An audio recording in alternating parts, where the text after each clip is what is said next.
Welcome to the next edition of this webinar, where we're talking about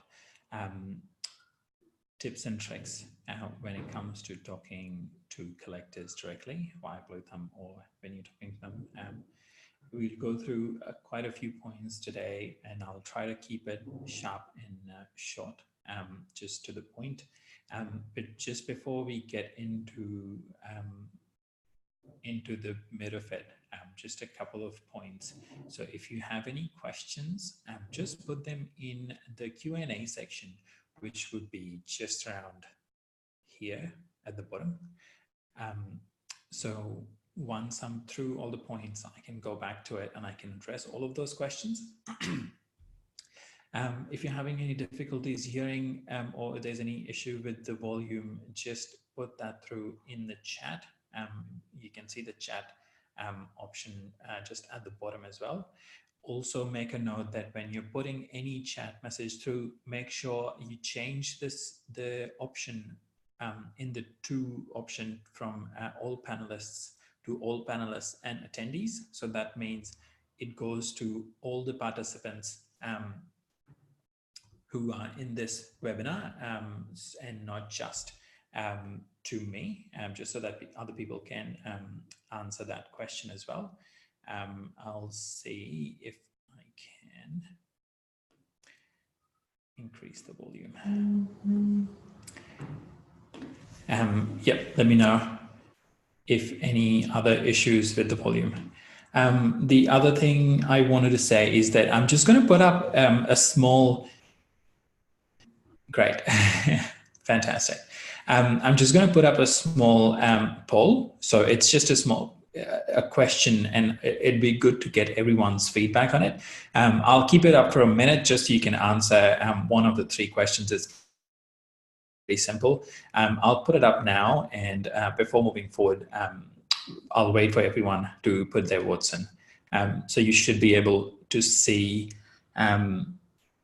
a question and three options on your screen, and you should be able to put as one of them as your answer. I'll let you guys vote, and I'll just go through a couple of points once everyone's put their answers in.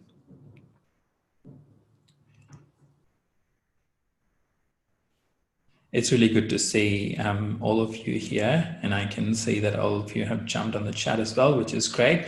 If you're leaving any questions in the comments, I might not get to them straight away, just because quite a few are coming through and it keeps scrolling, but I will get to them towards the end of the webinar.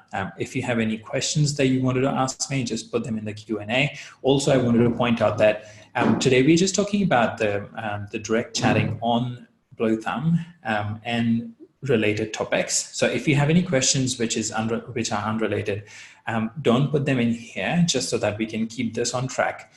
Send them via an email to help@bluethumb.com.au, just so we can stay on topic and keep this short and sharp. Great. Okay. I can see that quite a few of you have voted already. I'll leave it for another 10 seconds and I'll close it. And I think I should be able to publish the answers to you guys as well, which would be good. Also, the polling is anonymous, so, don't worry.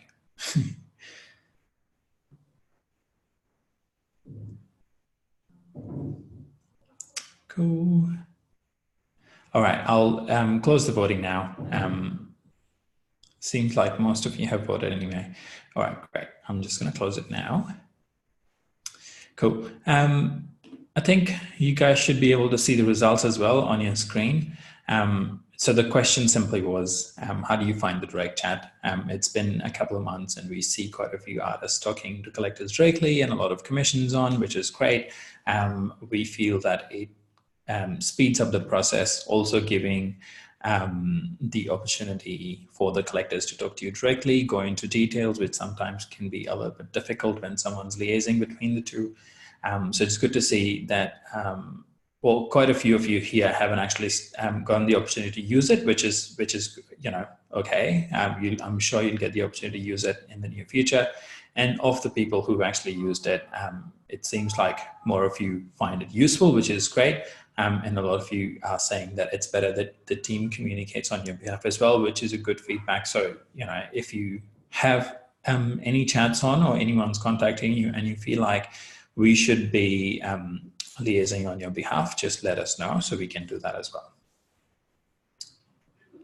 Cool. Okay. I'll close this now and we'll get on to the things that we want to talk about. So essentially what we want to do today is, because the direct chat is now available for everyone, we want to talk about a few tips and tricks, basically some points that the team here at Bluethumb, the sales team here at Bluethumb, keeps in mind when we are talking to collectors.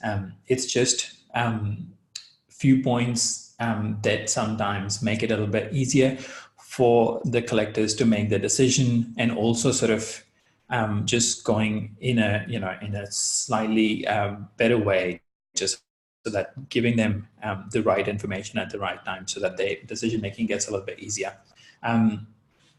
So I'll just go through the gist of it, just so you know what's coming, and then I'll go into detail. So I'll go through very basic points first, just so a couple of things to keep in mind. And then after the basic steps, we'll go into a few points which get raised quite often. One of them is framing. So when someone asks you if you can frame something before you're shipping, so we'll go into the detail of that. Price negotiations. So if someone says, oh, would you be open to reducing the price for this particular artwork? How to go about that. We'll consider both the options of yes and no, and even a maybe. We'll then touch up on follow-ups. So when someone asks you a question, you answer, and then you don't hear from them, what to do after that, whether to touch base with them again or not. So we'll just go into detail. And then also we'll talk about commissions. So when you're working on a commission with the client directly through the chat, basically these are the points that we've learned from past commission experiences. So things to avoid, things to do in order to keep the experience really happy. And also we'll talk about a few safe practices. So essentially what to avoid, what not to say, or if you want to say something which is not very positive, how to phrase it, just so that it's received positively. Cool. I'm just going to bring up my notes so I can go about this in an orderly fashion. So just a basic few things before, like this is not specific about anything. So just a basic few things is always be quick to respond. So if someone asks you a question, you're not entirely sure of how to answer it, or you don't have the information yet. For example, someone's asked you to send a few more photos of a particular piece. You're not in the studio, you will get there tonight, which is 6 hours away. So instead of not replying to the client straight away, just reply and say, hey, thank you for your message. I will get back to the studio at this time and I'll send you that. So what happens is, you've acknowledged their message, they now know that you're on it, and they can sort of, they get the peace of mind. It's just a good experience, that's all, when you get to hear from someone quickly, so they don't feel like their message is sort of lost in the limbo. When you're not sure of, sometimes people ask questions which are not phrased in the best way. Always ask them again, or rephrase their question and ask them again, just to make sure that everyone's on the same page. Also, like when people are sort of, sometimes they're short or just ask one question and sort of take a lot of time, always sort of go back to them and ask them if they had any concerns, because a lot of the time it's their first time purchasing something and they're not sure of pricing or, whether they should make the decision kind of thing. So just a little bit of support is quite handy most of the times. And yeah, we found it helpful that even if people don't ask for it, we sometimes send them additional photos of the paintings or the artwork. So it just sort of like gives them a much better view than just the front-on headshots of the artworks. Cool. So these were just the basic points, and I'm just gonna step right into our main 4 to 5 most common topics that people ask about in the direct chat. So the first one is framing. So a lot of the times people get in touch with the artists and ask if the artists can organize framing. Before the direct chat came live, we were looking after framing for most of the artists, but as we know, like a lot of you actually look after framing for yourself, which is great. We also look after framing for the clients if necessary. So I'll just go through a few scenarios, and then we can just I'll just walk you through a few different points. So sometimes clients they if they're looking at sort of like stretched canvases, they're not sure of what kind of frame is required. Sometimes they don't really understand that a stretched canvas which is ready to hang, it actually is ready to hang. So they think that a frame is required to actually put it on the wall. So if an artwork is already framed, is already stretched, just double check with them that they are actually after an external sort of floating frame before moving forward. So it helps. If you need to get something framed before shipping and you are happy to frame it at your end before shipping, that's great. If you have a quote, or if you want to get a quote from a framer, a price, you can share that with the clients directly without any markups. And Bluethumb won't take any commission on the framing prices either. Just share it with them, and before the order goes through, one of the Bluethumb team members, we can add that into the listing price in a way that there is no commission charged on it, just so that we can avoid any sort of like expensive framing scenarios. If you're not sure on how to get a particular canvas or an artwork framed, just let the clients know that you'll arrange it with the Bluethumb team and let us know. We can then get in touch with them. So what we usually do is we find a framer. We have quite a few framers that we work with in pretty much every state. So it's very likely that the framers that we work with can easily get something framed for the clients. But if they're out of that area, we find a framer close to the clients, we get it framed for them directly locally, so that they can actually meet the framer, they can see the options. It just gives them a little bit more freedom. And a lot of time when we actually put them in touch with the framers, they prefer to take the artwork themselves to the framer so that they can discuss a lot of options, which is fine as well. Sometimes people just find it daunting to do that by themselves. They just need someone to do it for them, kind of thing.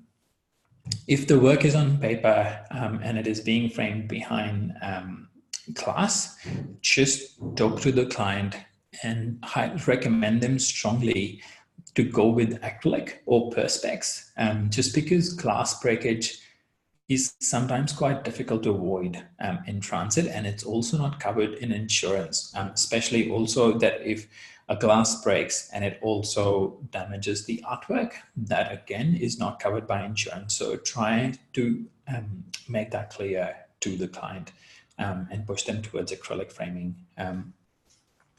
Also, this is just a quick tip that if you, when you're listing the artwork, and if you know the framing options for it, or if you want to recommend a particular framing style, include an image of the frame as a part of the listing, and also in the artwork description, mention the pricing for it. So when someone's considering it, they know the option, and if they want to go ahead with it, we can assist them in doing that. It sort of saves a little bit of a back and forth. We know that quite a few of you guys already do it, and it's great. But yeah, it's a good way of going about it. With framing as well, I know I've only covered 4 or 5 points, but there might be situations or scenarios which don't fit in here. So if someone reaches out to you and you're not sure, just let them know that you'll get back in touch with them, and just touch base with us, call us, or email us, or get on chat, and we can sort out whatever needs to be done quite easily. I might just scan through the chat and questions about framing before I move on to the other ones. Might be a little bit easier.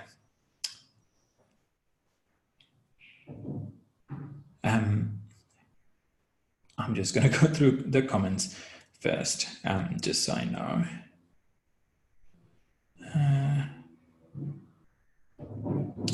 Also, I'll try to address the sort of like the close-ended question at the moment. So if they're open-ended ones, like for example, someone's asked, what are the most common type of frames? I'll answer that question towards the end of the webinar, just because it's a little bit of an open-ended question, because there are quite a few variables on that.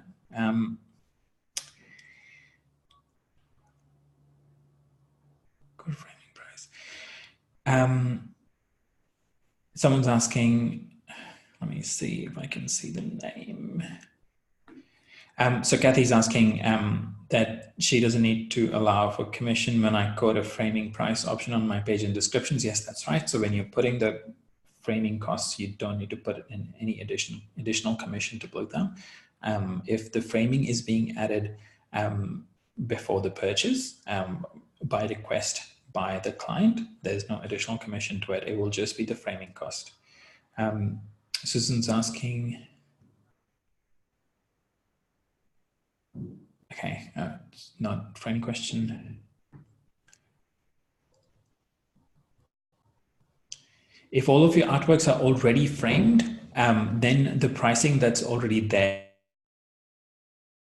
it's just one pricing of the artwork. So we can't split that. It's only custom framing that I'm talking about today. So if you add a price for a particular frame separately, if your artwork is not already framed, that's when we can separate the framing cost and the artwork cost. But if you already framed your artworks, it's a little bit difficult for us to do that.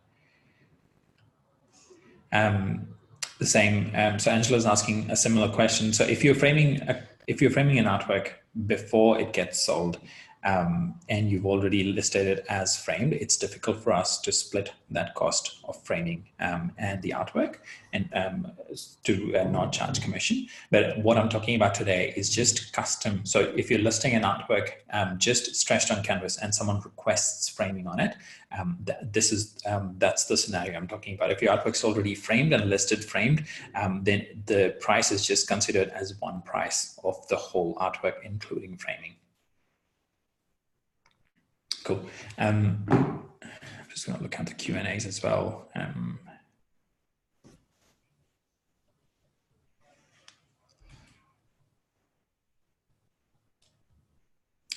Carl's asking, regarding framing, if a customer has requested framing and then we organize it, how do you work the return policy?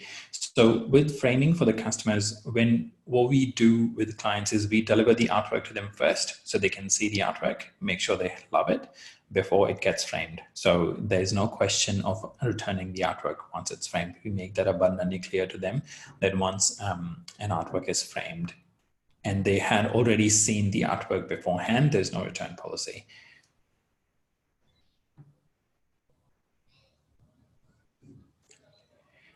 Cool.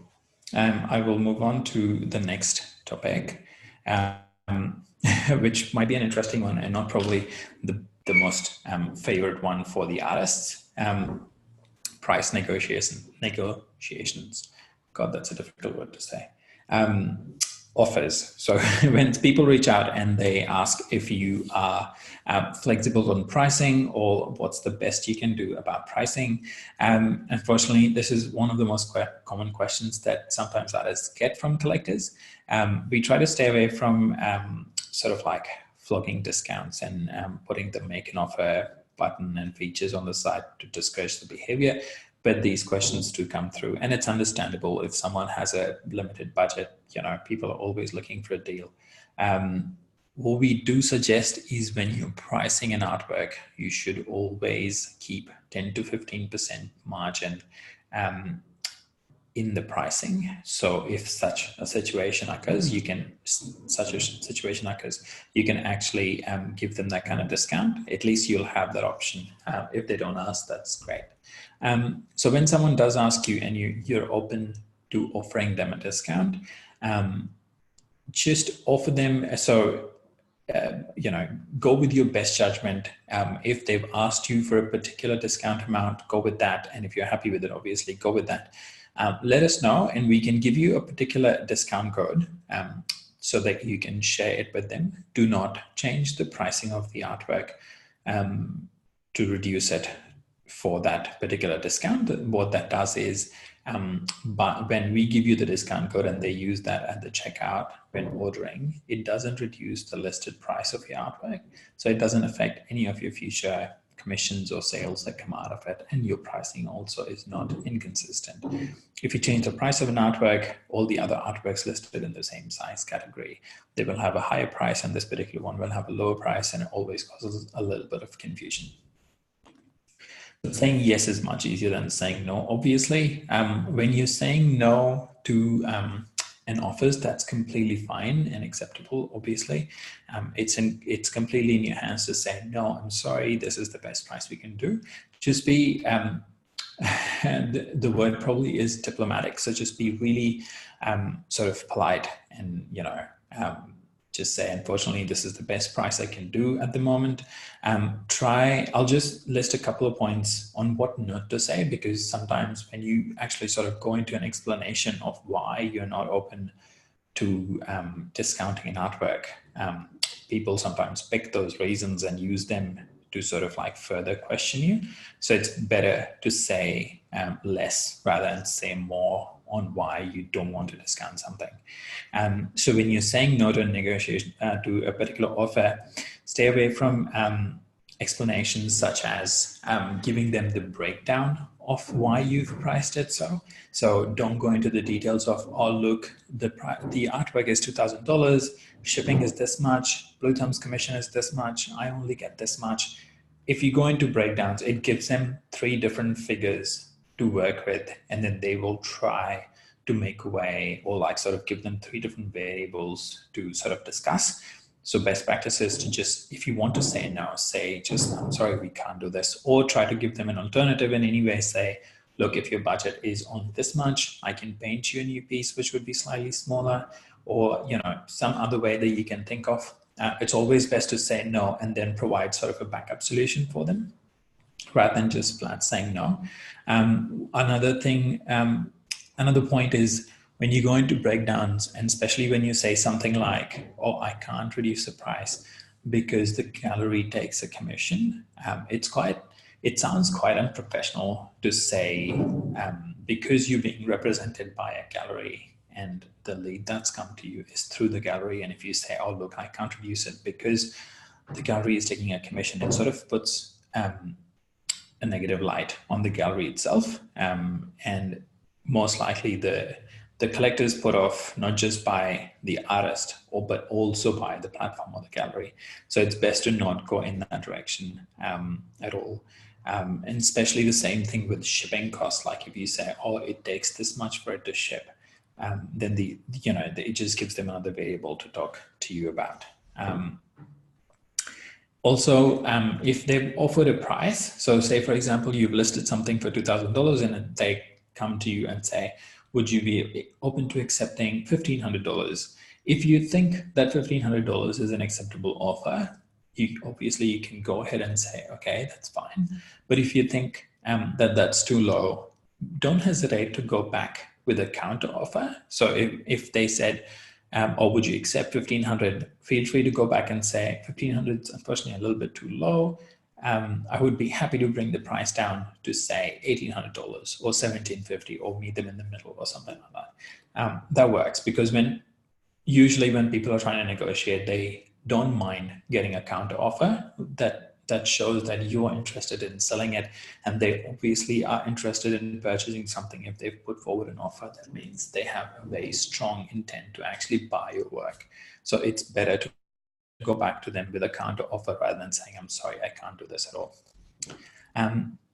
Also, just wanted to say that sometimes it can be a little bit disappointing to get unreasonable offers, because we've seen people getting in touch with artists and asking more than 50% off sometimes.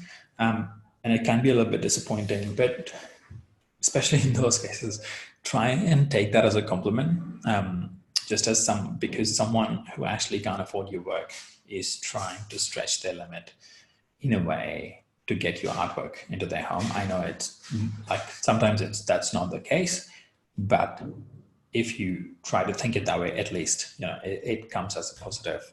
And obviously you're under no obligation to accept their offer, so that's always a good decision-making power to have in your hand. Cool. That's the end of my points for the negotiation. God, I'm going to try and not say the word negotiations. I feel like I'm getting stuck. I'm just going to have a look at the comments and the questions before I move to the next point.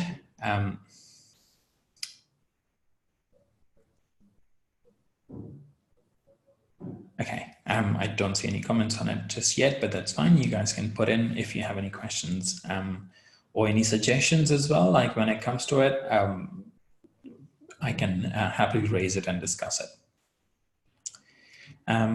Just going to check the Q&A as well. Great. Cool. The next point that I want to talk about is following up with a client that's reached out to you. So essentially someone asked you a question, say for example, they said, hey, I like this artwork, can this be delivered in a week's time? And you reply to them immediately saying, hi, thank you for your interest, blah, blah, blah. Yes, it can be if you can put the order through today kind of thing. And you just never hear back from them. That happens obviously quite a lot. People ask a question and they just never get back to you. So it's fine to follow up with them. Just be really careful and sort of respectful in terms of when you actually reach out to them again, just so we don't annoy them by emailing them every day. We have sort of a guideline that the sales team at Bluethumb follows when we reach out to people as a follow-up. So I'll just take you through that. So three basic points. We always try to be really respectful and polite and understanding in our follow-ups. So when we phrase an email, it's very polite and in a very understanding manner. Just saying, like for example, if we haven't heard from someone for 3 days, we would just, start with an email saying, hey, I hope you've been well, blah, blah, blah. If you have any questions or concerns, just let us know. Happy to give you a call if that's easier kind of thing. We try to sort of like keep it really short and simple. The other main thing to consider is how frequently you're following them up. So say, for example, they asked you a question yesterday and you replied yesterday and then they haven't replied since. We usually allow 2 to 3 days from their last email or message before we follow them up. So say, for example, on the 3rd day, we'll send them the first follow-up saying, hey, just wanted to check in, blah, blah, blah, make sure you got my message. And if you still haven't heard from them, allow another at least 3 to 4 days before you send another follow-up. And we stop following up people after our 3rd follow-up. So if they haven't replied to our 2nd follow-up, we would wait at least a couple of weeks and give them that time to get back to us, because we don't know what might have happened. So we wait, a week and a half to 2 weeks, and then just send them a last message, just a very polite saying, I just want to check in. No worries if you've changed your mind. If you had any questions, there's no rush. You can get back to us kind of thing, and just leave it there. So at that point, we sort of consider that closed if they still haven't gotten back to us, because, people, they change their minds, people forget, sometimes urgent things come up, a lot of those things happen. So we have to be considerate of that. The other key factor that I would suggest when sort of considering follow-ups is that every follow-up that you're sending, try to give a piece of new information, or sort of have a different angle of a motive of follow-up in each email. So what I mean is, I'll give you an example. So when you're sending them the first follow-ups, you can ask them if they had any concerns about shipping or delivery or returns. And, you can tell them that if they have any questions, they can reach out to you or the Bluethumb team. So it sort of goes from a sort of a concern, sort of a motive as your first email. In your second email, you can maybe send additional photos of the artwork that they were looking at, so they can see more details, maybe a video of some sort, and you can phrase it accordingly. So say, hey, I know you were looking at this. I just thought I'll send you some more photos. And the third and the last email, you can simply say something like, Look, no worries if you've changed your mind. I just wanted to say that there's no rush in getting back to me. If you're interested later at some point, feel free to reach out, and end it in a really polite and sort of positive manner. So even sometimes people change their minds, but they find it a little bit daunting to get in touch and say, oh, look, I've changed my mind, or I bought something else from somewhere else or someone else, that kind of thing. So it's fine if people don't get back to you sometimes, but it's a good practice to leave or sort of end that conversation from our end on a positive note. I know since the direct chat went live, I've talked to a few artists, and a lot of artists find it difficult, or sort of they're not sure if they should be following up or not. And that's why I wanted to bring these points up, because it's a good practice to do it. People sometimes need to be reminded, and it's just something that happens in the sales communications world quite often. You get follow-ups from people, and it's completely acceptable. I'm just going to have a look at the comments again. So I'm just going to have a look at comments here.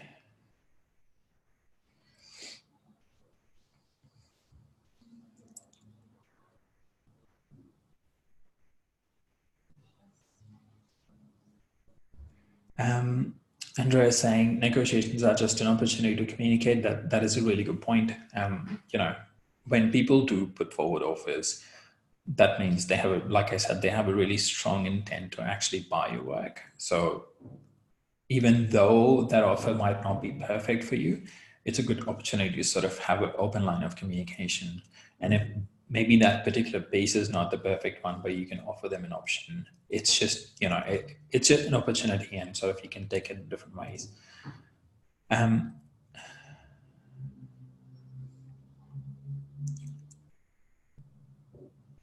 Steve Monroe is asking, when the mail option was introduced, I wasn't sure how it worked. So when I was doing a test, it left me an average response time 10 days. Does this average get shown to the person asking the question, and can I get it refreshed to normal? Steve, no, it doesn't show to the collectors. So that's just a feature for the artists, and just sort of a metric for for you alone. It doesn't get shared with the clients at all at any point. You can archive those particular messages. So the one that you've already, the one that you started doing as a test, I'm not sure if you can refresh that average response time just yet, but that's a good point, and I can look into it. Cool. Easy. I will move on to my next point, which is when you accept commissions with clients on direct chat. We've made a couple of articles on this, and I can see artists using it, which is great. And there's a particular article which goes into great detail on points to consider, topics to consider, things to keep in mind, kind of thing. But I'll just go through a few basic points. Again, like these are mostly points that have surfaced from communications that I've seen in the recent past, and just things that we can easily avoid if we just keep these things in mind.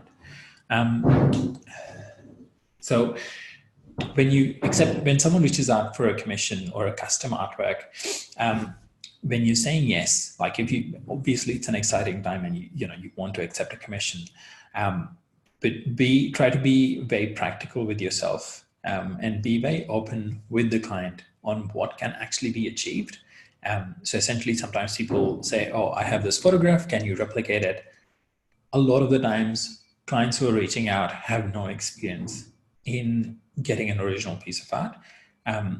It might not always be the case, but sometimes it is. So it's our responsibility to sort of set the expectations right and say, look, if I'm using something as a reference, I can't promise you that it's going to be a replica. Also, you also have to really assert that, you are creating a new original piece. So it will be in your style. They shouldn't be expecting it based on the reference they're giving you. So just essentially just don't overpromise anything, and make sure that you're setting the expectations before you begin, just so that, you know, both sides know what they're getting into, kind of thing. When it comes to promising a time frame for the delivery of the artwork, always keep a week to 10 days in margin. So if you think you can finish it in a week, tell them 2 weeks. Just because it's like most of the people who get commissioning new artworks are not really in a great rush, so they should be fine. Also, keeping just a week in margin is always good to have that, you know, in case something doesn't go to plan. And if everything goes to plan, it's always a good experience for them to get something a week earlier than they thought they would. You know, no one's going to complain about it. One key point when you're talking about price of the commission, and I would want to put this in bold, never talk about the pricing breakdown. We've seen this happen in the past. We've accidentally done it in the past, and most of the times it sort of doesn't work the way we thought it would work. Idea is that you work out the pricing breakdown, how much the canvas is going to be, how much time, how much is the commission, how much is the shipping. All those things need to be worked out in the background, and you come up with one single figure, the total amount, which is inclusive of everything, and you only give the client that particular figure. So you work out all the details and say, look, it's going to be $1,500 and it's going to take 3 weeks for me to complete it before it's ready for shipping. Something along those lines. So the more concise it is, the better it is for them to understand. The more options and the more figures, then the more numbers they see, the more it'll be confusing, and the more there will be a chance of them being saying, oh, you know, why is shipping this much? It could be this much, or something along those lines. So it's just best to just avoid that and just give them one single figure. Also reduces the chances for them to negotiate on pricing when you just give them one single thing. With commissions, as most of you would know already by now, that before a commission starts, Bluethumb, when it goes through Bluethumb, we take a 30% non-refundable deposit. Before, do not start or commence a commission unless this deposit has been paid and confirmed. There is an article on the Help Center which has all the details and step-by-step instructions for the client on how to put that deposit. It will get an update very soon just to make it a little bit more clear, but everything is ready at the moment as well. So share that with them. There are steps that you can simply copy and paste in your reply, along with links where they can pay the deposit. So make sure you send all of that to them once they've agreed to the price, and also wait for a confirmation either from them or from one of the Bluethumb team members to say, look, the deposit's been paid, you're free to get started on the commission. With the commissions, always set clear expectations on how many revisions you're open to doing. It's something that can be quite tricky if it's an inexperienced buyer, but it's really important to set that expectation right at the beginning, rather than after, once you've already started painting. We've seen commissions sort of like going off the track just because of that, because people come back saying, oh, can you add a little bit more pink? Can you add a little bit more this? And it just sort of never ends. Another thing that's recently happened, and I wanted to point out, is I know it's quite a lot of the times easier to just have a chat over the phone. And if you're very comfortable doing that, that's absolutely fine. But we recommend avoiding it, just because if this is a first-time client, if they have your personal phone number, sometimes a lot of things are discussed over the phone, but they're not put in writing. And then at a later stage, you won't have that confirmation in writing, and it can sort of backfire a little bit. So it's fine to have a conversation over the phone if that's easier for you. Just make sure that either you or the buyer sends a follow-up email, just putting everything that has been discussed in writing, so you have that for your records. It's really important, especially when you're working on a commission custom piece. The other important thing, which is kind of related, is we have our sort of artist buyer protection policy. Essentially, when we're working on commissions through Bluethumb, even via direct chat, we set clear expectations on what's going to happen beforehand, and then sometimes people are not exactly happy after the commission and they want to make more changes. At that point, we can sort of jump in and say, look, this is what was agreed upon, blah, blah, blah. This is what it is, kind of thing. But if that conversation has happened offline, and by offline, I mean it wasn't done through Bluethumb, we can't actually say that, or sort of we can't actually step in because that conversation hasn't gone through our platform. So it's important that you keep those conversations on Bluethumb as well. If the commission is going through Bluethumb, it's just important. So we have that kind of policy. We have that kind of power that we can actually apply that policy and sort of talk to the client if things are not going well. It's just a safety precaution that we suggest quite strongly with commissions, especially. After the webinar, the article, just summing up all the points that I'm talking about in this webinar as well, I'll share an article just so you'll have everything in writing as well. Just, sticking to my point. Cool, that's the end of the questions that I have for the commissions. I'll just quickly look at the chat. Carol's asking about the commission that she's recently done. If the client confirms with you, one other point is that the direct communication that goes to Bluethumb is sometimes monitored by the team. So if a client has confirmed with you saying, hey, look, we've bought a voucher, and we see that they haven't, or we let you know. But if the client has confirmed and said, I've bought the voucher, I've put the deposit down, that's good enough for you to go ahead with. Most of the times we get in touch with you and say, hey, they've put the deposit down, but if it's the weekend or if it's late night, it might not be until the next day. So if the client said that, the client's emailed you in writing and said, I've put the deposit down, that's good enough for you to go ahead. And Carol, just in regards to your commission that you've recently done, I've been communicating with the client as well, so I can talk about that with you offline.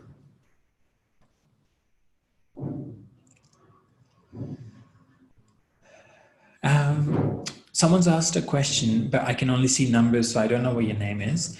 So the question is, and it's a really important question, if someone has found us on BT, but wants a commission and has emailed us directly, how do we set up a conversation to go through Bluethumb?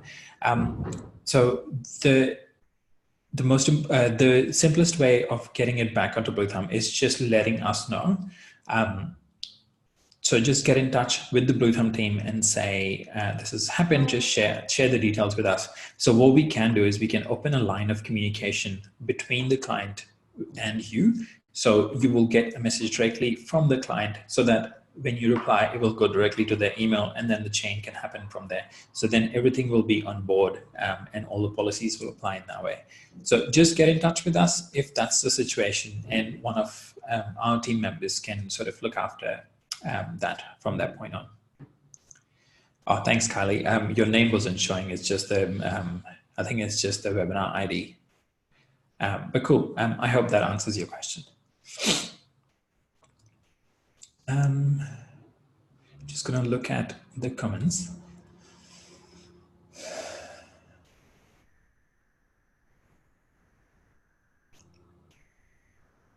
Kaz is asking, Aisha, I was just wondering if you think as the artist, we could send an email to all collectors who have purchased art just to show them recent completed works that may not have been uploaded to Bluethumb yet, as the artwork is drying, or a few things. The functionality of artists sending emails to people who've purchased their work through Bluethumb is not there yet. it's something that we've discussed, but just because sending emails through a particular domain is quite a sensitive thing, because it takes a lot of work for any particular company to send emails and not land, sort of not go into spam. It's a really important field of work. So that's why the emails are pretty controlled on when can someone actually send an email. The best way to go is, Kaz, that if you want to send out emails to all your followers, when you upload a new artwork, it goes out to all your followers based on their email preferences. So that should be the best way to go about it. If you think the artwork is not ready yet, you can upload it, mark it inquire now, mark it unavailable for a short time period if it's not, if it's still drying. And to be honest, if you just finished a piece and you've uploaded it and it's not ready to be shipped, it's fine to upload it and make it available. And just put it in the description that it was finished on this particular date. Make sure that you put the date and not say today or tomorrow, because it doesn't go well after a week. You can just put in that it was painted on this particular date, so that if someone's buying it, they will have that expectation, that if it was only painted yesterday, it won't be ready to go for another week. But if it's already been 3 weeks, then at least it will be available. So you don't have to market and inquire now. And people, if they like a particular work, they're more than happy to pay for it and wait for shipping if they know beforehand that that's the case. So we would recommend that you make that available and just put it in the description that it will take a week for it to be shipped.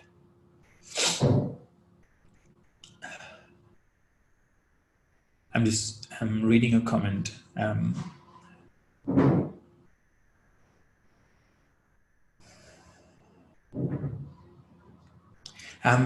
Ava is asking a couple of questions. Ava, I would just say that have a read through the help center. Both of these questions are covered, but very quickly I will answer you. The shipping cost, the weight is for both of the artwork and the packaging, but you don't have to worry about packaging. The way our shipping works, we automatically add in a little bit extra for packaging. So you just have to put in the weight of the artwork.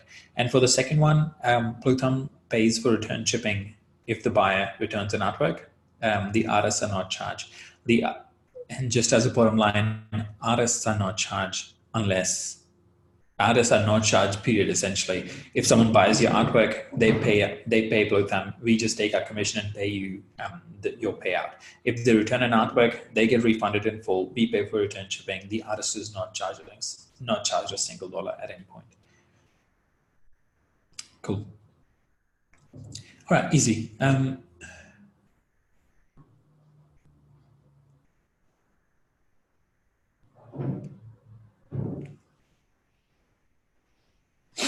Don's asking, Don saying that she found the inbox calculator quite difficult to understand when adding the cost of framing.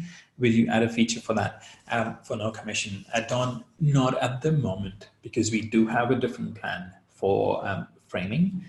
So I'm not sure if that feature is coming just yet. Use the calculator just for your artwork. And like I said, just let the team know if you want to add in framing separately, we can look after that for you. That particular calculator is only for the artwork, and it will calculate commission as well. That's how it's designed. Cool. I will move on to my last point, and I think I've already gone 20 minutes over, but it's an important topic, so why not? The last one that I want to talk about is essentially just some things I would say to stay away from, which I've already covered sort of here and there in the previous topics. But I would just say that a couple of things that sometimes I've seen artists talk about and it sort of doesn't work really well in their favor. So when people are talking about the price of the artwork, try to not talk about why you're charging what you're charging. It's sort of like opening a whole new section of like a whole new direction of discussion that you really don't want to get into, because essentially you get into a position where you're starting to defend why you charging a certain amount for your practice, or your style, or your artwork, you sort of don't want to get into it. If people do ask, that,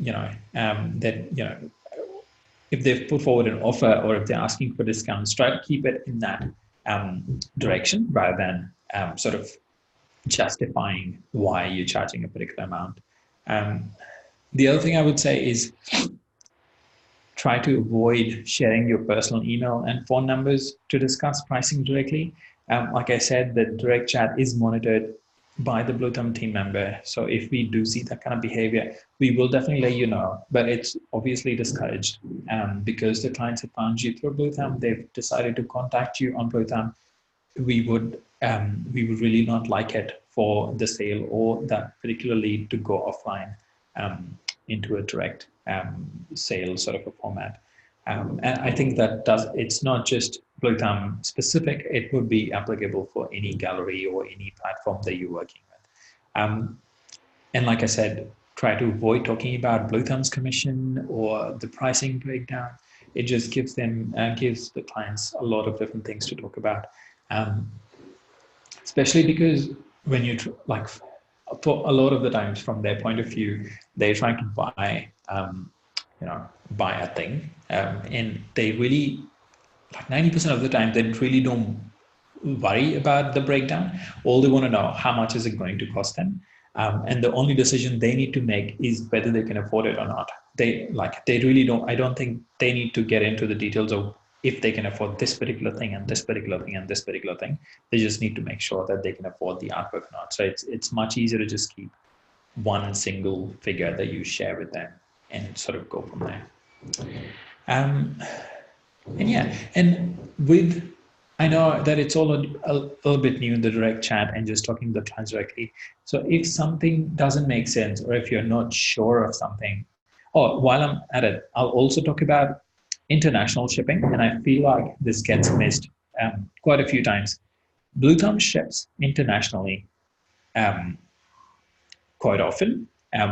We have a proper international checkout built in our ordering system. I'll quickly take you guys through on how that works.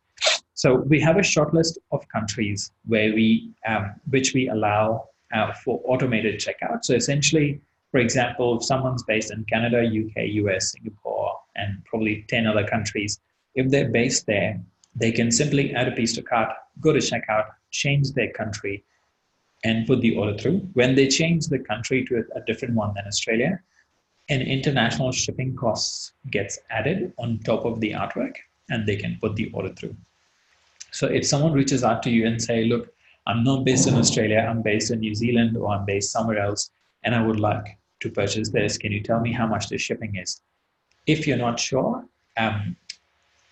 just reach out to us and we can assist them through the process. You can go to the checkout, add your own piece to cart, go to checkout, change the country to what they said that they're from, and you should be able to see whether we allow automated checkout to them or not.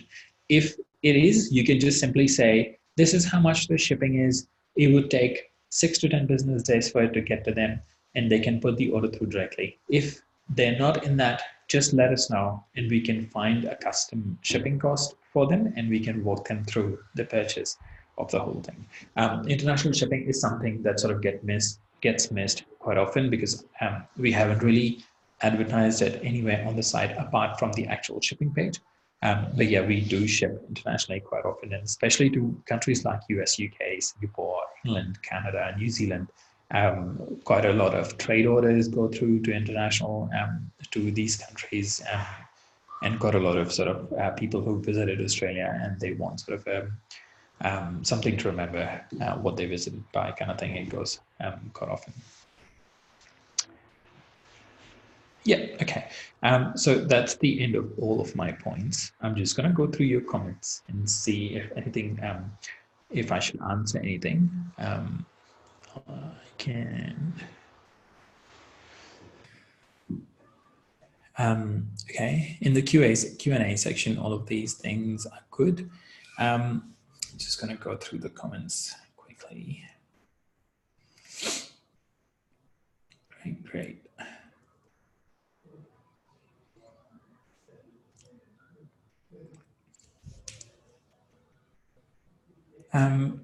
So someone's asking, in regards to the inbox, if someone is trying to contact me, will it show or do I need to check it as often as possible? If someone tries to contact you, you will get an email from us saying that you have received a message on Bluethumb, and from that email, you can either reply directly through the email, or you can go to your inbox and reply. You don't have to keep checking regularly. Sarah's asking, what do you think the most common types of frames are? Sarah, that depends really on the kind of artwork that you have. So, you know, for canvases, it might be different. For works on paper, it might be different. For drawings, it might be different. For photographs, it might be different. What we suggest a lot of times is to visit your local framer and just go through a few different options. And if you're putting options through on Bluethumb on your listings, don't put more than one or two. Just because it confuses people and gives them quite a lot of options that they need. Yeah, to just go with best two options.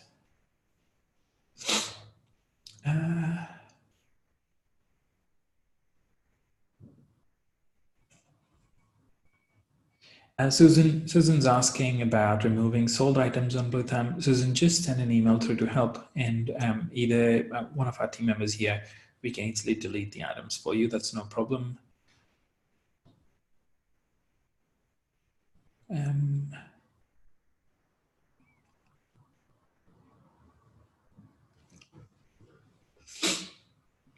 Marion's asking, is it okay to say on your profile that there's a difference between your charges for works on linen and canvas and older works?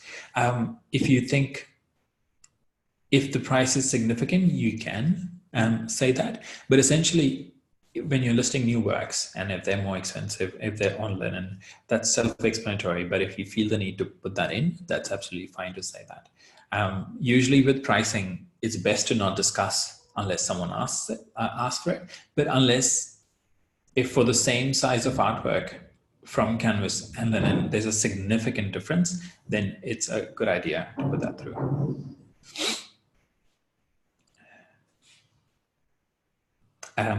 Susan, if you send it through, I'll keep an eye on it and I'll make sure that it's addressed immediately. I'm not sure how it was missed before. Cool, great. Okay. I think that's the end of all comments on this topic. And like I said, I'm sure you guys will have more questions about different things. Please reach out directly by emailing us or through the chat, and we'll get back to you guys.